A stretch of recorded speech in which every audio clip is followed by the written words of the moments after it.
Hey everybody, welcome to episode 209 of Equality Interruption. My name is James Kisslingberry, General Layabout. My name is Cruz Flores, the dad who doesn't smile. And today, we did a little film I would like to call, personally, The Yakuza. This film is from 1974. I believe it's rated R. Definitely. It is 112 minutes long, and it is directed by none other than Sir Sidney Pollack. And at some point, I am going to say Sidney Lumet, so I'm just going to let everybody just put that out there right now. It's the same guy. Yeah. I have no idea what the difference between those two guys are. Like, Robert Altman is also just wedged in there as basically the same guy. Which one is the Tootsie guy? Yes. Okay. This film is, I think the most interesting fact about this film is it has three writers. Which is Leonard Schrader, Paul Schrader, and Robert Towne. Yeah, that's quite a pedigree. Two of the greatest writers of the 1970s. And their brother. And their brother. Both of their brothers. Both of their brother. It's weird. That's great. Good for them. Let's just go through real quick. The music, which I think the music's pretty good, is oh god, I need to work on my spelling. Dave Grusin. And then the director of photography. There's two of them, which is Kozo Okazuki. Excuse me, I fucked that up. Okazaki. And then, of course, the American one is Duke Callahan. Oh my gosh, that is quite the team up. Duke Callahan, which I believe is the guy from Golgo 13. That's like a Japanese guy trying to think of an American name. Yeah, Duke Callaghan. This is how it's spelled. Duke Callaghan. It's like when you look at the end of a video game, it has all the American names that are like Pert Wi-Fi. Like, yeah, it's a white man name. Of course, this film is starring none other than Robert Mitchum, one of my favorite actors. Yeah. Looking just old as hell. Yeah. Just bloated, old Robert Mitchum. Weary. I mean, God, was he ever not weary? No. I guess he aged into his weariness. Yep. And of course, this film also stars Ken Takakura, Brian Keith, Kishi Kaiko, James Shigetti, which I believe I wrote down wrong. Sorry. And then most importantly, Richard Jordan. That's no 1970s cop movie, crime movie would be complete without Richard Jordan stopping by and looking like Richard fucking Jordan. It's our second week of a Richard Jordan movie. I'm just gonna keep going, man. I'm okay with that. I'm okay. Anytime Richard Jordan shows up, I'm like, all right. I don't think we're gonna do a Richard Jordan month because they're just is by. Well, it would be Friends Betty Coyle, right? And then I don't know what Hunt else. for Red October. Is he on? No, yeah, he's dead by then. Yeah, he was Hunt for Red. That was like one of his last movies. Oh, okay. All right. He's the senator who's like, when I'm not stealing babies, candy from babies, I'm shaking hands and things like that. He's the senator guy. Here's your mission. That's a fucking movie worth watching again. Yeah. For Red October. You know what movie I'm probably never gonna watch again in my life? The Yakuza. Oh, that's too bad. I'm glad you like it. That's good. We will have a clash. We'll have a cruise, not unlike the theme of this movie, where different cultures are clashing, but also coming together. I don't care for this fucking movie. Wow. At all. And Cruz, I really want to like this movie because I've seen this movie about 4 or 5 times. Like the movie where the gaijin, who's familiar and respectful of Japanese culture, goes in to solve a crime, a la Black Rain and The Wolverine, and probably about 18 other movies. Right. Sometimes they're a ninja. I feel like this is better than all of those. Oh man.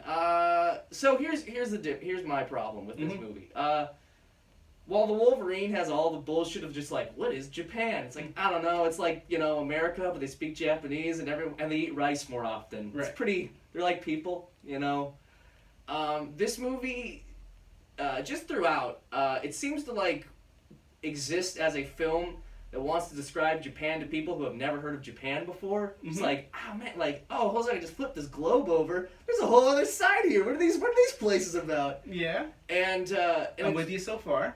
And then it just but that is everything. Every single scene is just explaining why something is happening, or why we're gonna do something. And I'm watching the whole time going I don't actually know.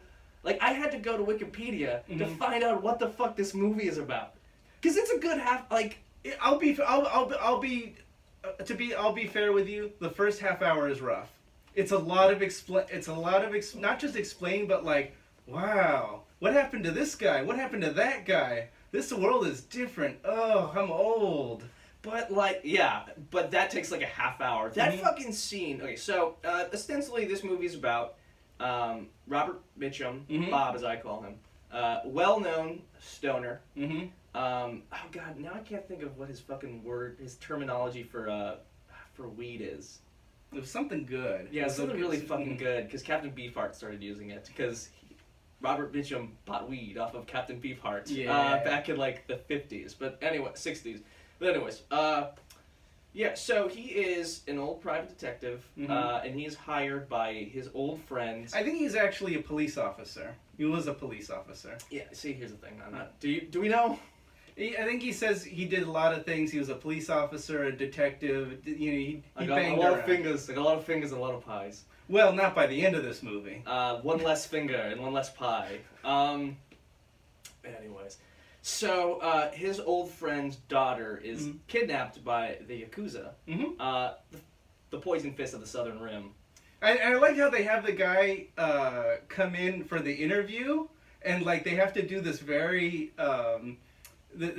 solemn Japanese Yakuza ritual. Yeah, it's very prescribed, which I love, and it's just they have to do it next to a putting green in their office because he's just a regular corporate guy who does Yakuza. I mean, you're describing a movie that is much cooler than the movie that actually happens. So like. Anyways, so we'll get to that scene because I think that scene's actually really interesting and like bad in a lot of cool ways. Which I wish was more of this movie. That was just bad. It would be more fun if it was a terrible movie. But, anyways, I would like hyphenate it as a portmanteau of exploitation, but it would involve me saying a racial slur. So let's just pretend I'm not gonna do that. How about yaksploitation? Is that okay? It's better. Yak? Yeah, it's better. We all know what I'm saying. Anyways, so Bob Mitchum, I think, is hired ostensibly to rescue a kidnapped girl, which he does not seem to be in any rush to address directly. I believe about 7 hours goes by before they actually. Well, he mainly goes because his old girlfriend is there. Well, so like that's always the sort of thing, which is I left a lot of things behind after the war, and it's like this movie, like. I was like, hey, my dog's still here. Just like an old spaniel, just... I mean, I feel like the difference is here, Robert Mitchum, and I forget the actress's name. I believe that's Kishi. Kishi, who plays Keiko, they sell it in their scene. That they are weary, that they are old, that they made the best with what they had. I mean, again, I wish I could watch this with your eyes, because I'm just watching this going like, I don't shit. I don't give a shit about. I mean, I'm gonna rediscover. Well, we couldn't make things work out. It's just like I don't. I think they sell it. I think especially in the scene that it might be well acted. It might be well acted, but like that scene, the initial scene where they meet up is like, no joke. It's like 20 minutes long.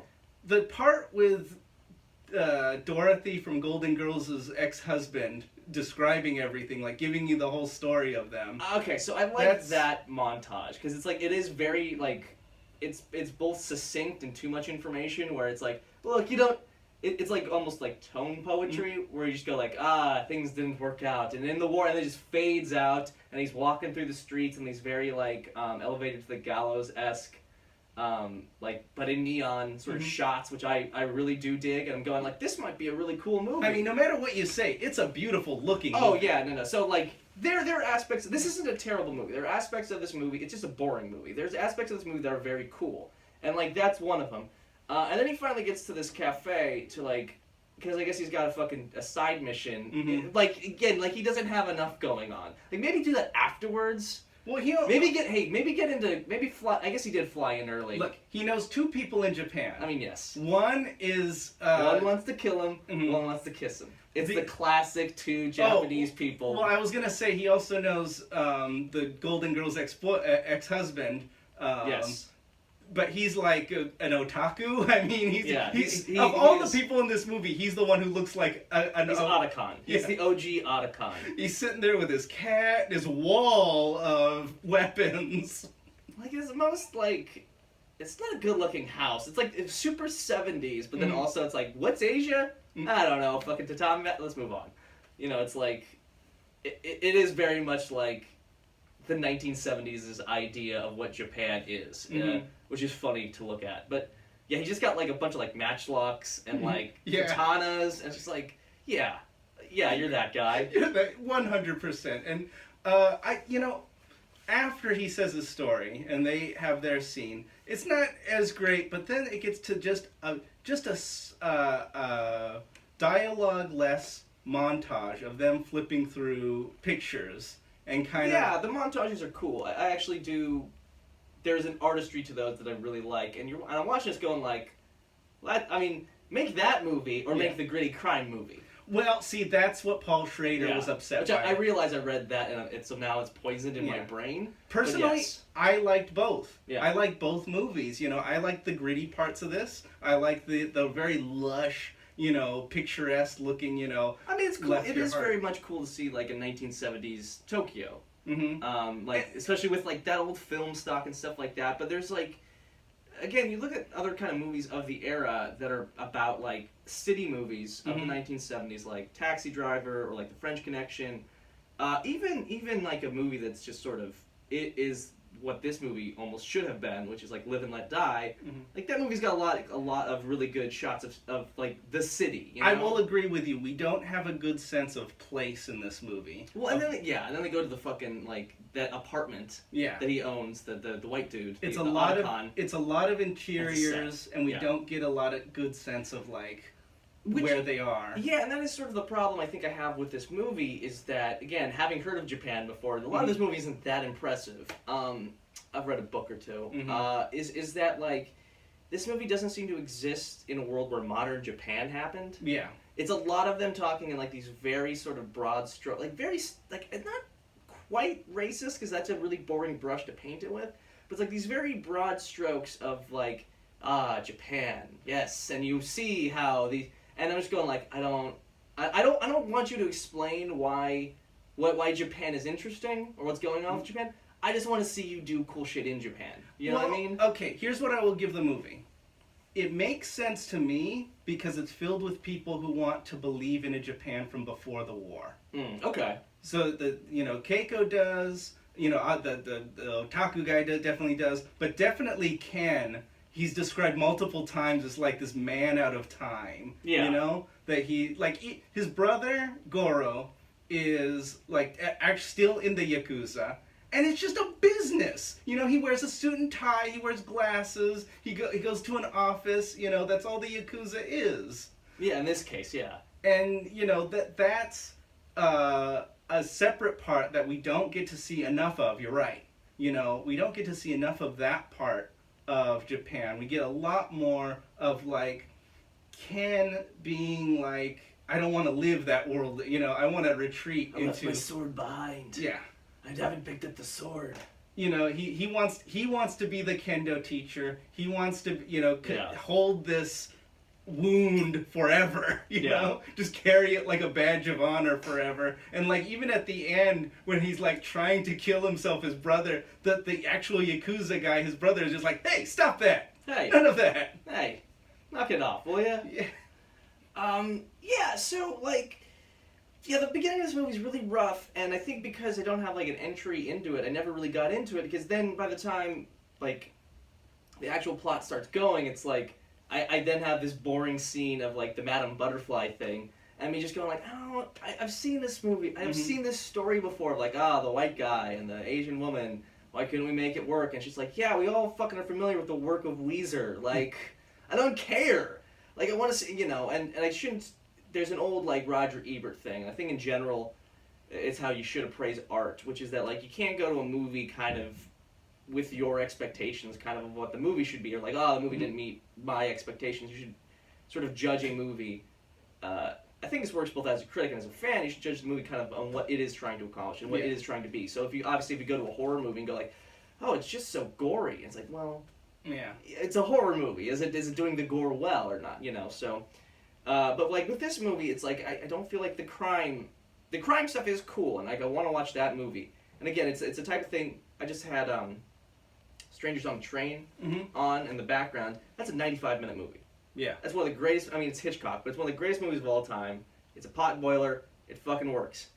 And that movie does not wait. There's 5 minutes in. He's like, so you want to kill my wife? I'm like, wait, what? No, this. Or my dad? Wait, no, you kill my dad. And then this movie's like 35 minutes in, and I literally have to stop and go, okay, what happened? Like, what is this movie actually like?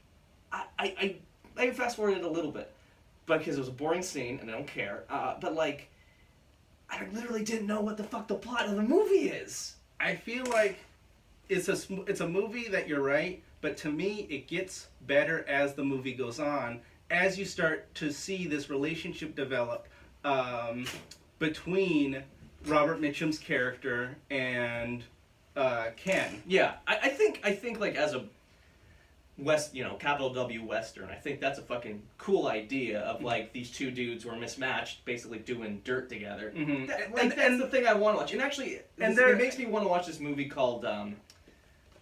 Is it Walls of Bamboo? Mm-hmm. It's a Sam Fuller movie that's shot in post-war Japan, about post-war Japan, mm-hmm. during post-war Japan, by a veteran.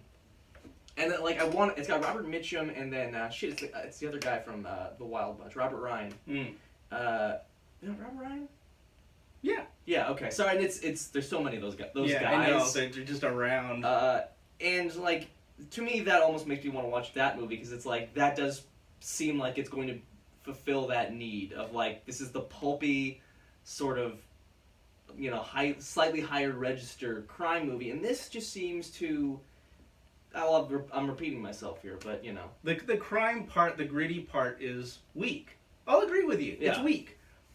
But I really feel like the movie stands on the relationship between Ken but as it develops and becomes more nuanced and the secrets come out of who they are to each other, and they start to understand each other a little bit of why they are the way they are, because Ken is an interesting character. Yeah. Because he must have he had to have grown up in the Yakuza.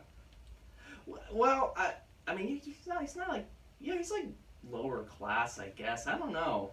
And then you add to that, I mean his brother was in it. He went to the war. They say he was in the Philippines, Yeah, this movie does do it does one of those things where it does a pretty good grab bag of here's a bunch of things about Japan. And so he's one of the jungle men who's stuck in the Philippines. There's a really good dollop about Hiru, I want to say it's something with an O, but it's Hiru, who was in the Philippines for 25 years. So I think he was there for There's multiple guys like that. Yeah. There's more than one guy. So Ken is supposed to have been there for maybe a little less than 10 years, something like that. You know, between 5 and 10 years. And it just seemed to everybody talks about him it just his brain is broken, he was a gangster for a while, but he couldn't, deal. He's a man who cannot deal. Yeah. Who wants to just retreat from Japanese society and all of society and retreat to this fantasy world that he has. Shall be as Ronin. Yes, so exactly. I'm doing the wrong Venture Brothers character, but anyways. It's harder to do 21. I think I can do it. He shall be as Ronin. There you go. Right. Masterless Samurai. There we go. Not to be confused with Ronin. Yeah, the movie. Which features no Japanese people. I find his character interesting, and I find that, as the movie goes on, Robert Mitchum's character actually starts to slide back into the background, and it becomes more about Ken than Robert Mitchum, which is really interesting to me. That is, I think, you're absolutely right. He is the more interesting character, and, it is kind of interesting, on paper, to sort of do something with that type of character, because there's definitely, a lot of tough guy white characters in the American pantheon of action movies of I put my guns away, and I gotta bring back, and then we heard you were the best, because William Sanderson is in this adaptation of this film that I've drummed up in my head, and there's a million of those characters. It's interesting to take a Japanese character and basically give him that archetype, but also to sort of imbue him with this concept of Japaneseness. The other problem I have with this movie is I don't fucking ever buy that Paul Schrader or Sidney Lumet. There we go, did it. Sidney, as I'm doing it, I'm thinking no, James, it's the wrong Sidney. Robert Altman, excuse me. I don't think they fucking know shit about Japan, and it doesn't ever feel like anytime. At least it's not the 1980s, but it's like anytime like you get enough white people together to talk about what it means to be Japanese. I'm just like, man, I don't know if I can hang out with you guys during this. Like there was a podcast that I like quite a bit called Hardcore History, and it's. I like it. But it's a show with problems, and you shouldn't really ever understand it as like the definitive truth of. Yeah, he's not a teacher. He's just a guy who read a book who's excited about it. Yeah, and like I think that is your entry level. He did an episode recently, and he does like these fucking 4-hour episodes of like multiple. I think he does a lot that he take forever, and they come out like every 6 months. But anyways, he did one like most recently I think about like wartime Japan, and I just kind of like had to put my fucking headphones down and be like, I can't. I think that's what it is, James. I think you can't appreciate because you can't like you can't come into it fresh, you know? Yeah, I mean it's not like I'm the Japanese expert, but there's just something deeply weird about like the Japanese, the land of the samurai, just being like. Okay, it's like if anybody's like, America, the land of cowboys.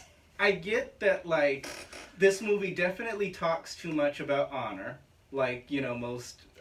Paul Schrader owns a samurai sword. That's the fucking sense I get about... I mean, this movie has some pretty good details, but the fucking sense I get is that Paul Schrader bought a samurai sword once and went, yes, I think I understand the Japanese mindset. I don't think we've ever... I mean, you gotta look at, like, the 70s... I don't think you'd probably seen, that... no, you're right. Yeah. Like, to see a Western movie speak to, the Japanese mafia. Live and Let Die... not Live and Let Die. You Only Live Twice didn't talk about the Yakuza, and they should have, They should have been in there. Are you sure? They didn't talk about it at all. Okay. It wasn't on Western film's radar, until then. Yeah. And, definitely the whole... It wasn't until the Lachi-san what's it called? Scrolls. You that know was what a joke it is. for 2 people. Yuma... I don't know what it's actually called. The cutting off the finger thing. Yeah. That is like definitely a...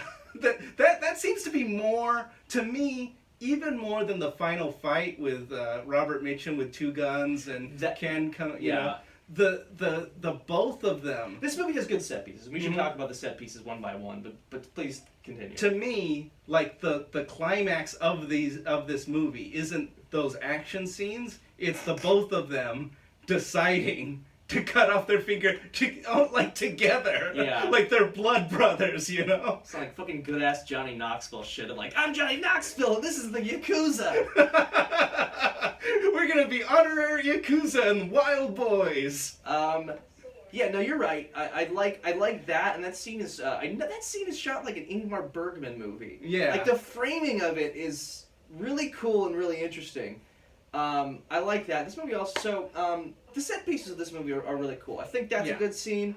Yeah, and and reading up about what's his name? I don't know any characters' names. No, I'm real sorry. The real guy who was also in Black Rain. Takakura. Ken Takakura. He is a good actor. Yeah, he's good. I think the movie does a pretty good job of like actually casting Japanese people who are good with English. Because I feel like a lot, which sounds really shitty, but I feel like a lot of the times you get like a lot of dub. Well, like again, you look at You Only Live Twice. Is you have like a lot of white people dubbing over Japanese people. You have a lot of, I won't say unfortunate accents, but I feel like a lot of the time my dad's just playing TV downstairs. Cruz is Cruz is like looking at me like. Oh, I thought it was your haunted house, James. It's haunted. Why that TV done that 20 years ago? Cruz was giving me a look of what the fuck was that? It's just a TV. But you have like a lot of like guys who very clearly don't speak English, like hello, how, and you just go, oh, and this makes me feel bad because it makes them look stupid. So this movie, I think, does do for all of the problems I have with it, sort of as it like represents the Japanese people or whatever. I think it does actually do a really good job of having Japanese actors.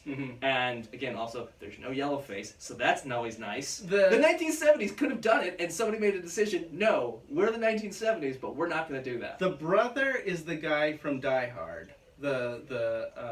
Nakatomi. That's pretty good. Yeah. He was an American actor, and that's why he has the most American accent. Yes. And I would say actually the daughter. The daughter, yes, has the most American accent because she's like, she's speaking Japanese, and then all of a sudden she's like, so hey, how's it go? Like that accent, like hi, how are you doing? It's like not, and you're looking at it going like not even for 1 second.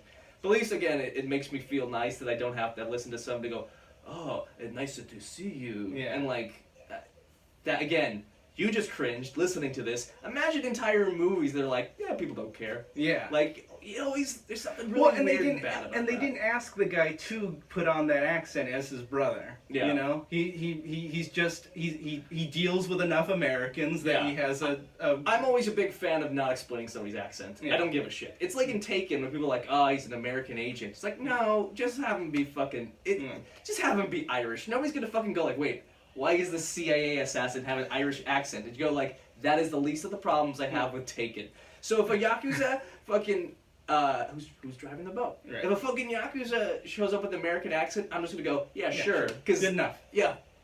I think his brother really sells the anachronism, the anachronistic nature of Ken and he sells it so that you accept that like, yes, these are new to us, but they're really old. They're considered old-fashioned in Japan. Yeah. And this guy, you're right. We don't see enough of guys like him. That are like the new corporate Japan. You know, the Nakatomis. Yeah, the Nakatomis. Yeah. That he represents like this new kind of who doesn't want a finger. He wants cash. Yeah. And he has this. He has a really good scene with Robert Mitchum where like Robert Mitchum comes to him and thinks he can, to help him with Ken, and he just like flips it around on him like very clearly like, this is your problem, dude. Like you're gonna do something for me. The thing is like honestly again it's difficult for me to appreciate kind of the character moments because again it's a lot of people. It's not even exposition. I don't know what it is. It's just a lot of people going, you see the position that you have put me in, and I just go like, I don't know what you're talking about. You're right. I can understand not liking, but I love that stuff. Okay, let's talk about that. Here's the thing: when it's Tinker Tailor Soldier Spy, and I'm hooked into this world, absolutely, I want to hear somebody talk about like, well, you see. Of course, the paper stock on this has changed, and you go, Smiley's onto something. I will give it to you that this movie's idea of Japan. I won't say that it's like cartoonish or dumb or he doesn't know anything. It's a very specific idea. But this movie's idea of Japan is basically, I'm gonna look like an asshole now if I don't do it. Which is one of those things I always think about that's funny because I haven't heard this one in a while, but people are like, the Arabs. They don't like it when you mess with their women. And it's like, well, nobody likes it when you mess with their women. So it's like, when you get the shit about Japan, it's like, you've really embarrassed him. He has to save face. And it's like, yeah, you called him an asshole and he set fire to his house. He's going to be upset. Like, that's not yes, the Japanese, the way of the warrior. I feel like I killed his dog and I destroyed his car, and now he must save face with me. I feel like of all the characters, Brian Keith's character has the most tenuous sense of what he's doing, and it makes a sort of sense because he's supposed to be, a bad guy in disguise, but he's been dealing apparently with the Yakuza for a long time, but it doesn't quite add up how oblivious he seems to be, Yeah. That being said, I do like the idea. I like the idea that like Robert Mitchum's character, he's about to leave, and it's that stock American ending. I came into Japan, I fucked everything up, and now I don't know how to make it better, so I'm just gonna leave. And that's not unlike all Americans. And then he stops. He's like, okay, you know what? I got an idea. It's not a good idea. But it is an idea. It is an idea. It won't work with anybody else except for this one guy. There's one guy who this idea will work with, but I guess I have to do it. Yeah. And I like that idea that, like, this wouldn't work with anybody else in Japan except for Ken, Yeah. Like, there's only one solution to, like, even try to fix everything. This fixes absolutely nothing, but for Ken himself, for just this one character, it's like, Now I get it. Okay. Yeah, well, I mean, you describing it like almost makes it sound like it's this 1970s sort of character study, like of that again, like of the Sidney Lumet, Sidney Pollack sort of Robert Altman sort of world, which is like there's no plot, there's no story, right? It's just written by Paul Schrader. It's 90 minutes long, and it's just about or whatever. It's just about a guy in a world, which are cool movies, But this one just happens to be about the Yakuza. Like, the thing is it feels like all of that is hidden in somewhere, but then, like, it is just so obscured by all of the boring shit that I never really get into, like, I can never really bite into it. So, when they get into, like, the nitty-gritty of, like, the workings of the underworld, I've already checked out. Yeah. With that said, the scene where he goes to meet the brother, that is one of the coolest fucking buildings I have ever seen. Yeah, it's great. So his brother's got a really fucking good look. He's dressed like a Japanese lawyer. It's real fucking tight look, like blue suit, mustache, big bushy mustache. Yeah, it's real good. He looks like somewhere between like a game developer and a cop. Like it's nice. So you have that, and it's like this really neat. Clearly very modern, clearly just got built, I feel like. Yeah. Brutalist building that looks like an airport in Logan's Run. That is almost like the coolest thing in the movie. I'm just like, get the fuck... And like, it's well lit, and there's like, sofas built into concrete. There should have been more of that in this movie. And I think that's cool also to shoot like a movie about like, yes, Japan. There is no sand. There's no sand gardens. There's no gardens in this movie, so I'll give it some credit. Well, there is a glyph, on the ground. Yeah, well, that's something. I mean, I haven't seen that before, but the idea of them shooting a movie that's sort of about like ye old-fashioned Japan, and then you never actually show you only ever show modern Japan.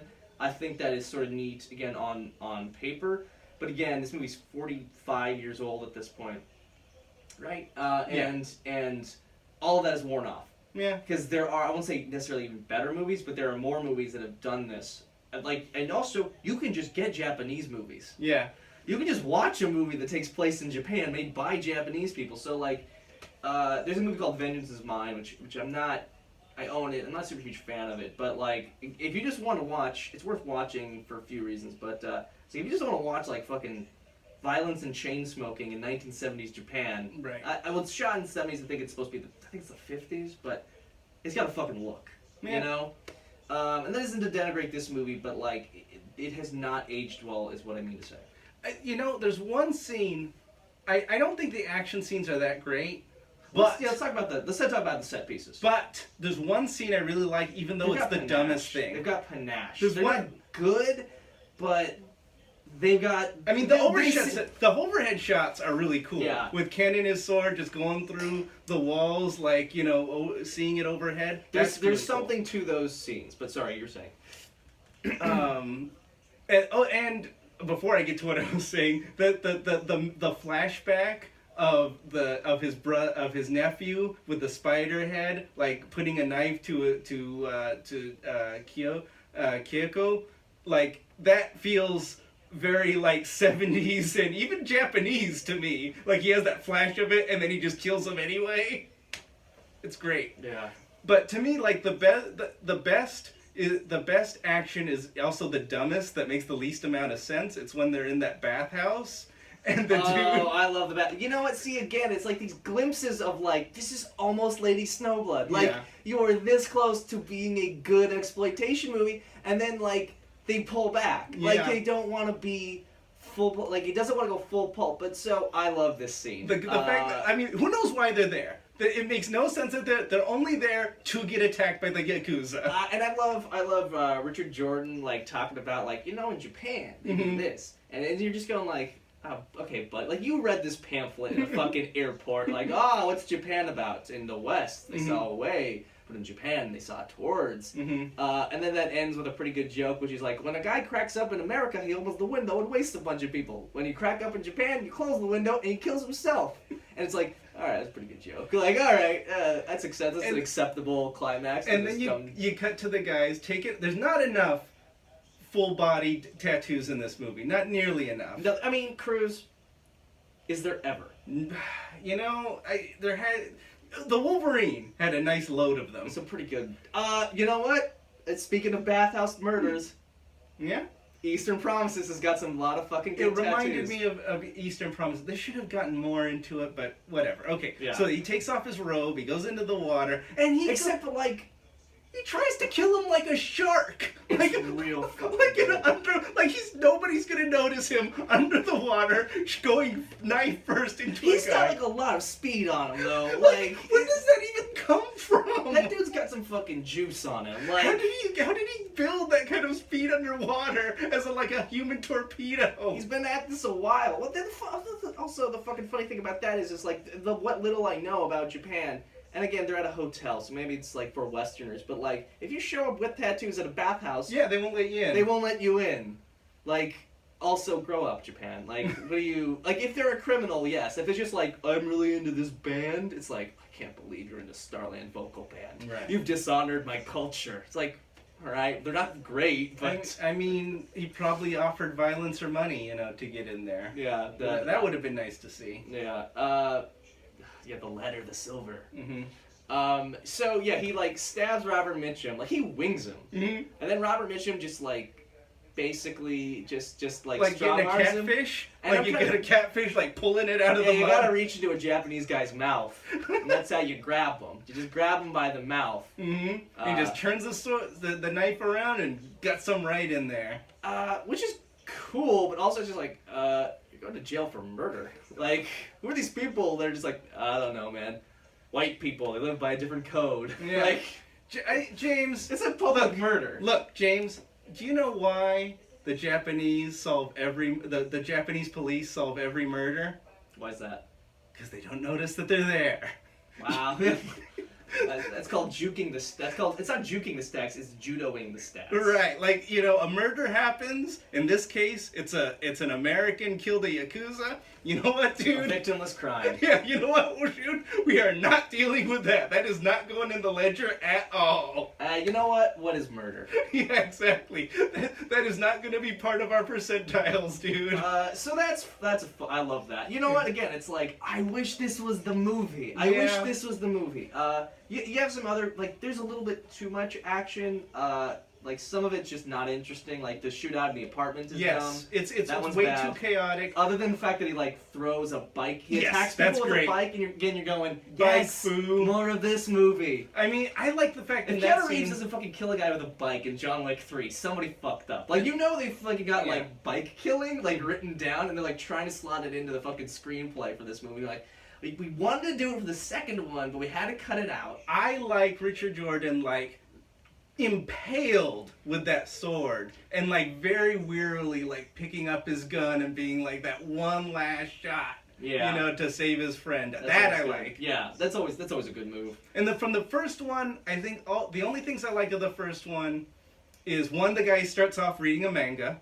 That's how we open the scene. That's good. I do like that he's just a dipshit reading a comic book. And in that way, it's oh, dumb Japanese people. They're just like us. If this was a movie that took place in Brooklyn or the Bronx in 1974, there'd be some fucking dumb Puerto Rican guy or some dumb Italian guy or some dumb black guy reading the fucking Silver Surfer, and Robert Mitchum would shoot him. Right. The scene plays out exactly. This is the end of Shaft. Right. 100%. And that's what I like about that one. Shit, that is the plot to Shaft. I also like the fact that Ken, all he has to see is a hand coming through the curtain, and that hand goes flying right across the room. On an upstroke, too. Yes, that is great. Yes, that's very good. I like that, and I wish that scene had more grit and more build up to it, because idea, it happens too fast. Because because I don't even know what's going on in the scene until they're counting people. It's not built. It's not what do you call it? Established. Yeah, it's not staged very well. It's not established. I mean, but I think it ends up being cool because I'm always kind of a fan of look, we're unarmed, but we're gonna surprise these guys, and we're gonna it's just a gun and grab. Yeah. We're gonna get smash and grab. We're gonna go in, get the girl, get out. Because they had just been talking about what are we gonna do? Okay, well I'm gonna sit down and have tea with him and say that we're gonna do this and you're gonna do that, and then it just cuts right to them going. And I mean that's the thing is I thought the whole thing was you were bringing Ken along to be like, hey, you're going to be like our cutout Right. to talk to these people, to explain the situation, because they'll trust you, so this doesn't have to get bloody. Right. But then they just go They just shoot people, and it's like... cutting off limbs. Yeah, so I don't know why they're there, which is fine, because, like, the violence is at least cool. Like, I like the idea of Robert Mitchum with 2 pistols, like, and Richard Jordan, like, shooting people. That's really cool. That's cool. I like afterwards when they send guys after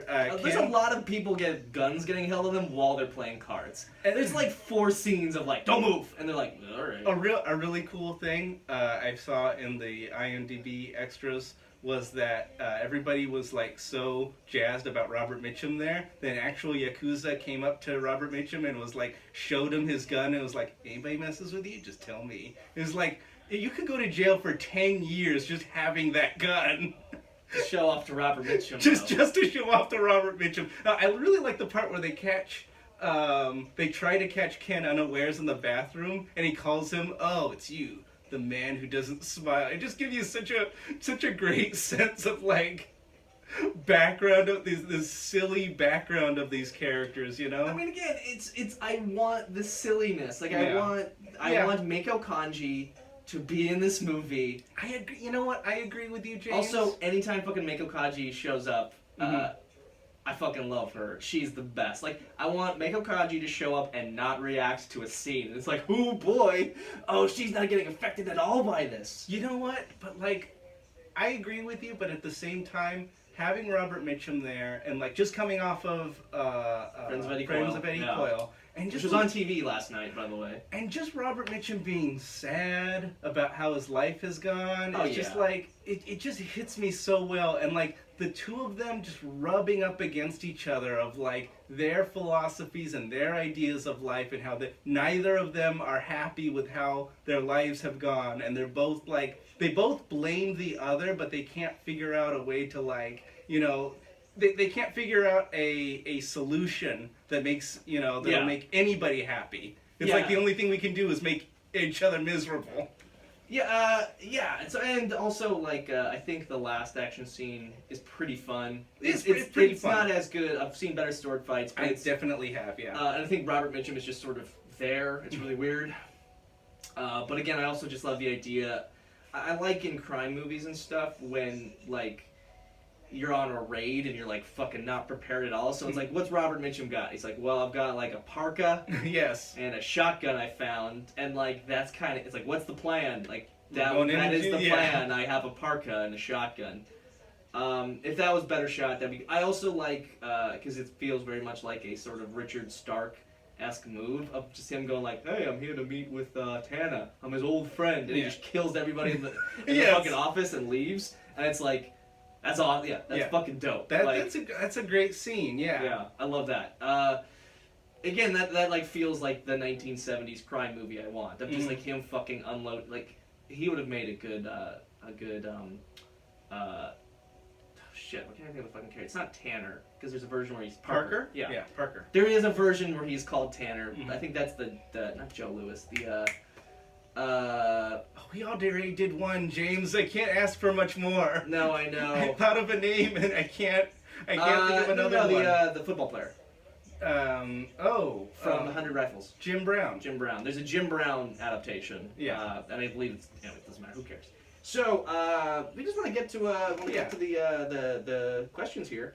The title. Mm-hmm. The Yakuza. Is it a good title? A bad title? Or a great title? I will say, and because I've kind of been down this movie, I am going to say it's a great title. Yeah. Because it is evocative, and I think it is original, especially for the time, and I think it's interesting. It's a better title than Ronin, which actually, I know what a Ronin is, but what the fuck are you talking about? You can't call a movie that. It's a good title. I think it's a good title as well. I think it's very...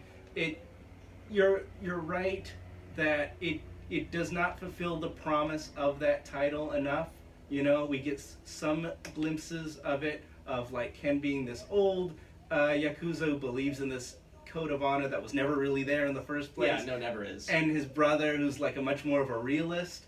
that story is really good. But like we don't get enough Yakuza. I didn't even actually. I will say the one thing I do like quite a bit is and I only know this because I've read a shit ton of Lone Wolf and Cub. Is they open up the scene where he like is doing this very like affected bow. This one Yakuza is giving this very affected bow.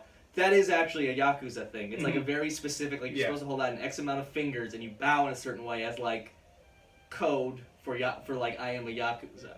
I mean, if you do that and you're not Yakuza, they'll fuck you up. I love that they had to have a very specific kind of handkerchief and knife to do the finger thing. It's like, yeah, I don't. Again, that's good. Like, oh well, you gotta go to the special store. You gotta go it's like I see that you're cutting off your finger. Yes, well of course over here for first timers we have this set. You want to make sure it's sharp. You know, you can pay we less do money.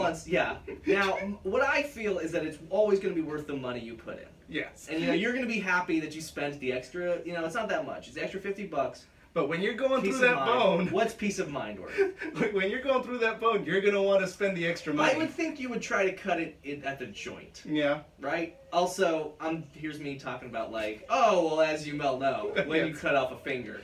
But anyways, so is this movie quality? The Yakuza. I'm gonna say no. Yeah. And it makes me feel bad. I always feel bad when I'm down on a movie. But I've explained as to why I feel that way. Cruz, I know you don't. Yeah, I feel it's a quality movie. I really liked it. I understand it's of two minds. It's trying to be a East and West. Yes, it's trying to be a drama, or a realist drama, and a kind of pulpy crime movie. But I am not. To me, the crime movie parts are just kind of dressing to a much better story about two. Having instead of just one hard-bitten, dude like you see in noir movies, it's like you have two of them and they're both at odds with each other. Yeah, it's sort of more, it kind of reminds me, well, it's not quite a buddy cop, like a buddy movie, but it is more of like a western, like where you have the two kind of competing gunslingers going after, like True Grit or whatever, Or for a few dollars more. Yeah, a few fingers more. Fucking make that fucking Yakuza movie. So Cruz, you want to get into our recommendations? Sure. I have two, unfortunately, but I will be quick. Okay. So let me just talk about one first. I've been going to Videotech in South Pasadena, which is a great good place to go. It's a great store if you're ever in Pasadena. If you live in the LA area, you want to rent some great movies. It's like one of the best movie stores. Right. Especially now that Netflix has switched over from, they've hit the 50% mark. Most of their stuff is not movies anymore from anybody else. It's their own stuff. Yeah, it's a bummer. It's a real bum. Netflix is still pretty good, but it's still worth the service. But like as far as streaming goes, it's not what it once was. No. There used to be some weird shit on fucking. When it first started, like you'd see all sorts of weird shit on great movies too. I know there's a few movies like The Godfather, but I always feel like those are hand picked, whereas it just happens to be like, whoa, shit, fucking like Rumblefish is on here or whatever. It's their own stuff and basically Redbox. Yeah. Anyways, so I've been watching a lot of foreign movies. I've been watching with my old lady, who which has been fun to like watch, like re-experience and experience a lot of new movies. I did not make her watch the Yakuza. I feel pretty good about that. First movie I watched is from 1949. It is an Italian film called Bitter Rice. It's awesome. Yeah. It's really good. It's like it feels like a lost hard-boiled novel that got translated into I've heard Italian. of it, but what is it about? So basically, what it's about is that it is about like a woman who is like the girlfriend of a gangster, and they're kind of on the run because they stole some jewelry. So it is this kind of like Hitchcockian setup of like. So in order to basically get away, she joins up with like this seasonal rice pickers in Italy, which is apparently a huge thing. Like vermelli rice. Vermelli, it's a place. Or for whatever. Is this 70s? No, 49. 49, okay. Though it could be, so it's anyways. So she basically like then ingratiates herself kind of like with these people, and basically it then sort of plays out as a melodrama of like, oh, their pasts catch up, and she starts becoming a friend with like this young girl who kind of looks up to her and like, oh, you've had such an exciting life. And it very much, it is very much like a film noir. It feels like sort of Gun Crazy or like those sorts of like daylight noirs. Because it's ostensibly a crime movie, but then it's really interesting because it is about like socioeconomics and of Italy, and about like there's literally a scene where like it's almost like too arch, but I have to talk about this scene because it's funny. Of like all of these women, basically like there's the illegals who are like don't aren't licensed to pick rice, and then the women who go through like the labor board, and the two groups hate each other, and so basically like they team up against to fight like the illegals, like to kick them off the fields because they're making them look bad and they whatever they're fucking up for everybody else, quote unquote, and like this handsome soldier's like, ladies, what's the matter? And they're like, well, they're the blah, blah, blah. And he goes, ladies, don't you see that the only person who benefits when labor fights is the owners? And they're like, yeah, you're right. And I'm just going like, wow, that was a fun, like, why did I not see this? Like, is this talking about communism? Like, but, it's never quite as arch as that. But, anyways, it's a really good movie. It's really well done. It's got a lot to say about, like, sexual politics and about Italy. And it is also just, like, a good, somewhere between like Douglas Sirk and like Raymond Chandler. It's cool. It's quite a lot of fun. Also, there is like a singing traditional rap battle. Okay. That is like when it has, like it's not super arch like I said, but like when it starts happening, like are these fucking? Is this a cipher? Yeah. Like are these ladies in a cipher?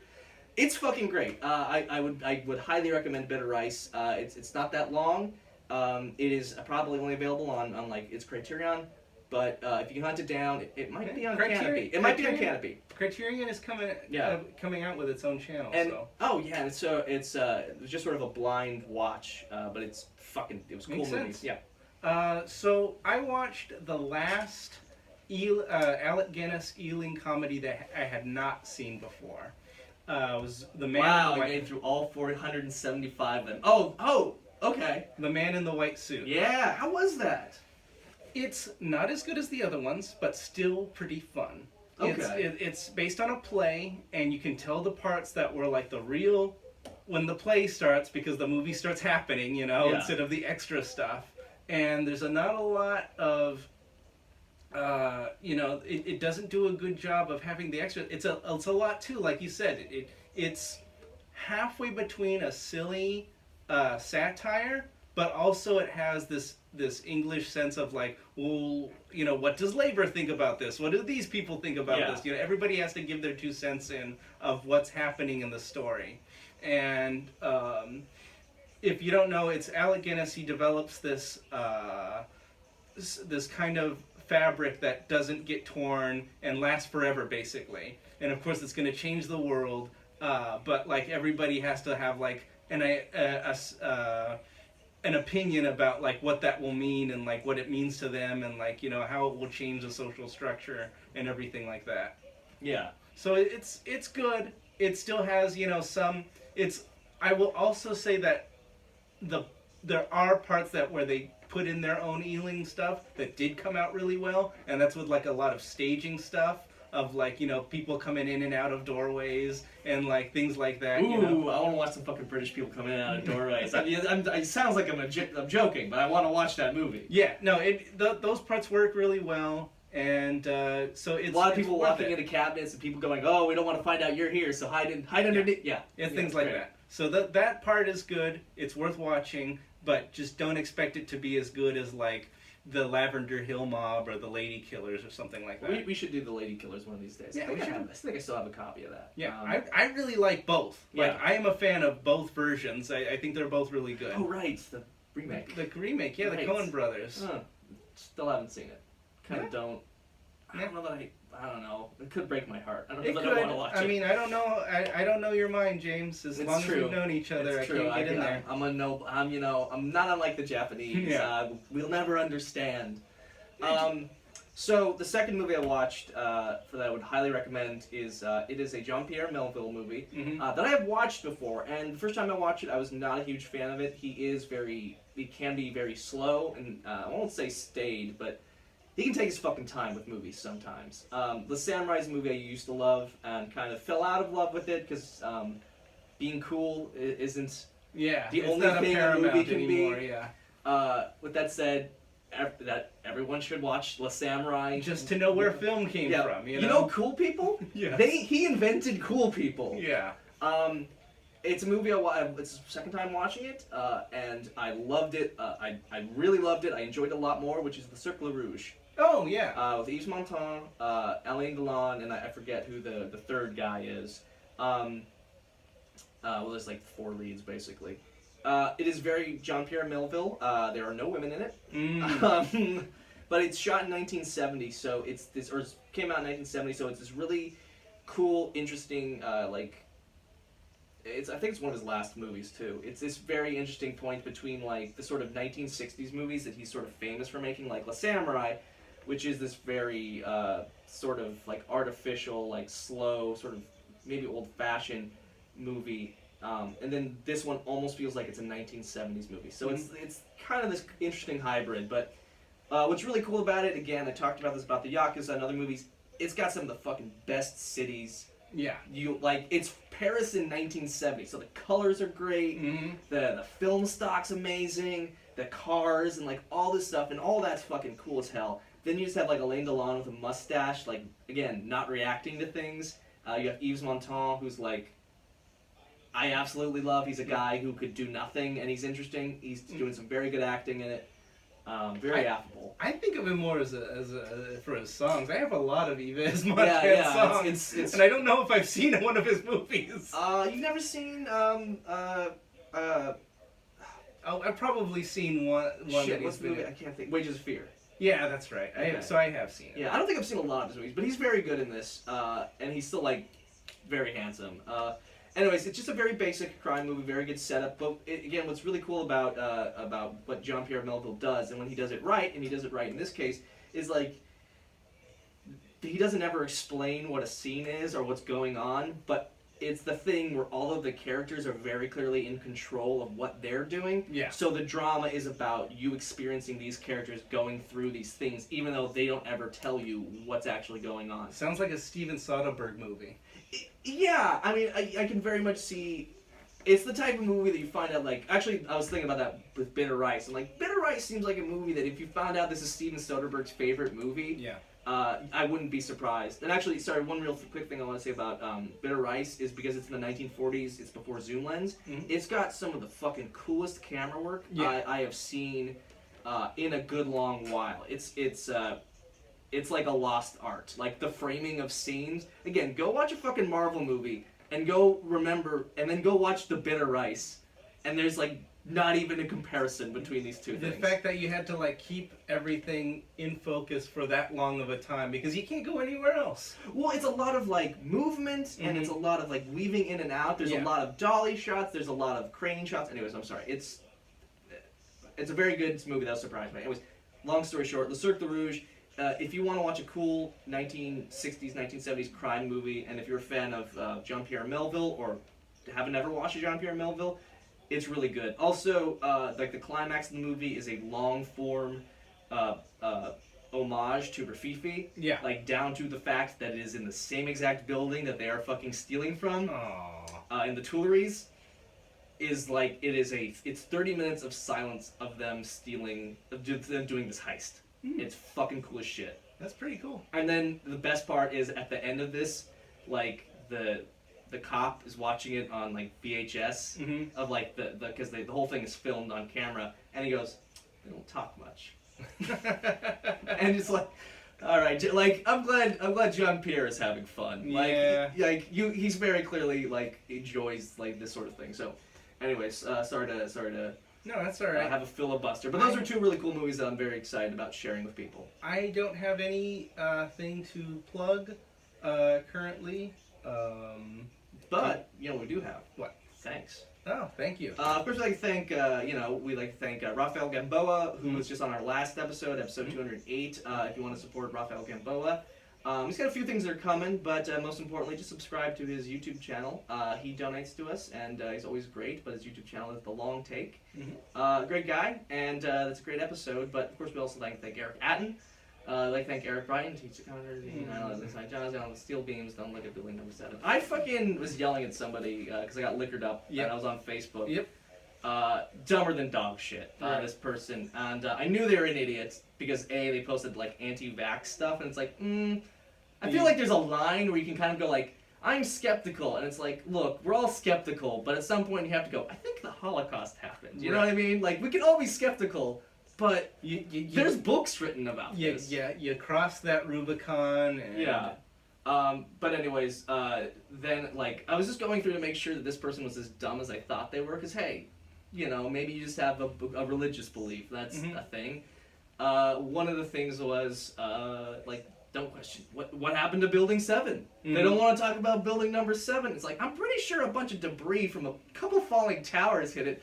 Like, is that how buildings fall down? Nobody knows. Yeah. Like, so anyways, thank you, Eric Bryan, for always having that on your mind. For burdening me with this knowledge. But but seriously, what did happen to Building 7? If only there was an entire report about this. We'll never know. First, I'd like to thank our other listeners, other donors, Joshua Meister, Deanna Greif. It's fucking like a lot of off-rhyme names. Yeah. Like, you want to say Joshua Meester, and I want to say Diana Greif, but it's not neither case. Right. Like, of course, Vanessa Jefferson. By the way, Lizzo, as the brand new curvy, horny girl in the R&B game, is paying tribute to the original curvy, horny girl of the R&B game, Missy Elliott, and they have a fucking joint together. Aww. And it is called Tempo. Awesome. And Cruz, it is as horny as you think it is. I have not heard that yet, but I will. And more importantly, it slaps. All right. But yeah, so I don't know what else we have, but of course, thanks to all our listeners. Thanks to our donors. And if you want to donate, as I said before, go to patreon.com/quality. Awesome. All right, I think that's just about it, James. All right, folks. You have yourself a good one. And Cruz, let's sign out. My name is Cruz Flores, and I have a toddler. My name is James Kislingberry, and I hope we never die. That was good.